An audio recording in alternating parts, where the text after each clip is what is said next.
Good luck. Nag-survey kami ng 100 Pinoy and the top 6 answers are on the board. Bakit mas gusto ng pasahero na maupo sa unahan ng jeep? Andrea, Para makababa ka agad. easy access, survey says. Andrea, pass or play? Play! Okay, let's play round 1. Team Del Rosario. Adrian, ba't mas gusto ng pasahero na maupo dun sa unahan ng jeep? Sumasakay ako ng jeep. Ayaw ko mag-abot ng bayad. Ayun. Ayaw mag-abot. Services.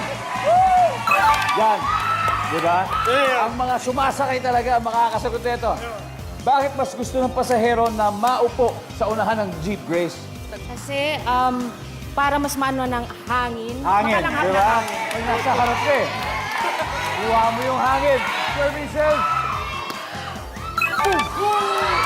Here we go, Anthony. Bakit mas gusto ng pasahero na maupo sa unahan ng jeep? Ang sagot ko dong dyan is iwas sa hold-up. Oh, iwas. Kasi medyo isolated, no? Pwede. Iwas sa hold-up. Wala, Andrea. Oh, Ano pa kaya? Bakit mas gusto ng pasahero na maupo sa unahan ng jeep? para hindi maamoy yung baho ng mga katabi. Ayaw nga mo yung katabi. Survey says, wala. Jaboom and friends, pwede na kayo mag-huddle. Pwede. Back to you. Isa na lang. Kailangan Bakit kaya mas gusto ng pasahero na maupo dun sa unahan ng jeep?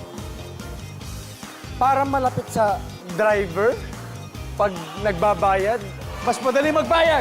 Services. Sabi na nga ba? Diba? Kuha. Grace, bakit mas gusto ng pasahero na maupo sa unahan kaysa sa likod? Ba't kaya? Dahil minsan yung iba gustong manalamin, yung may sa may side mirror. Miss Nadine, di Oo, ka yung nakita salamin. mo. Yan. Princess, wala. Jenny, bakit mas gusto ng pasahero na maupo sa unahan ng jeep, Jenny? Kasi para hindi masikip. Para hindi masikip. Solo. Ako tingin ko ito talaga to ha. Kasi nagtanong rin ako ng mga tao dati, ito yung sinagot eh. Para pwede nilang takbuhan yung bayarin. 1, 2, 3. Para makapag 1, 2, 3 sila. 1, 2, 3. Ano tawag na? Oo. Seryosong Gaga. Para madaling magsabi sa driver. Kung saan po? Kung Kung para. ano yung para, sabihin. madaling magpara. Boom, boom. Bakit mas gusto ng pasahero na maupo sa unahan ng jeep? Boom, boom, you have 3 seconds. Okay, ito sagot ko para based sa experience ko para hindi mahilo. Para hindi mahilo. Alright, let's find out. Para hindi mahilo. Wala!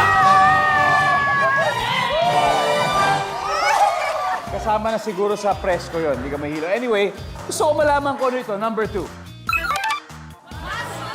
Sabi ni Jenny. Kasi syempre, sa likod siksikan eh. Dito, solo ka dito. Number 5. Kita mo yung daan.